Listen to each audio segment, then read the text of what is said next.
ঘুম থেকে ওঠার পরে এত পরিমাণে কুয়াশা দেখে আমার মনটা আসলে আনন্দে ভরে গেছে। আমার অনেক দিন ধরে ইচ্ছে ছিল খুব সকালে উঠবো আর কুয়াশার ভরে এরকম একটা ভিডিও করব, কিন্তু সেভাবে করা হয়ে ওঠেনি। আজকে আমার অবশেষে আমার সেই স্বপ্নটা পূরণ হলো। গ্রামে না আসলে আপনি এই সুন্দর প্রকৃতি কখনোই কোনোভাবে উপলব্ধি করতে পারবেন না। শহরের এক ব্যাপার আর গ্রামের হলো আরেক ব্যাপার। সকালে এই গ্রামের এই সৌন্দর্যটা যে কত সুন্দর লাগে উপভোগ করতে, সেটা বলে বোঝানোর মতো না। আজকের সকালটা একেবারে অন্যরকম একটা সকাল ছিল আমার কাছে, এজন্য আসলে আপনাদের সাথে শেয়ার করা।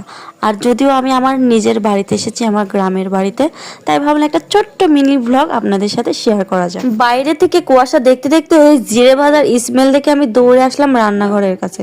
এসে দেখি রান্না করা হচ্ছে ডাল, আর এদিকে আমি পাস্তার রেসিপি নিয়ে আলোচনা করতেছিলাম আমার দুই বোনের সাথে। আর এই কেশব সোনা বলতেছিল পাস্তা সে ভাজি করে খাবে, মানে পাপড়ের মতো ভাজি। আমাদের বাড়ির ভিতরে 2টা লেবু গাছ আছে, আর এই 2টা লেবু গাছে অনেক অনেক লেবু ধরে।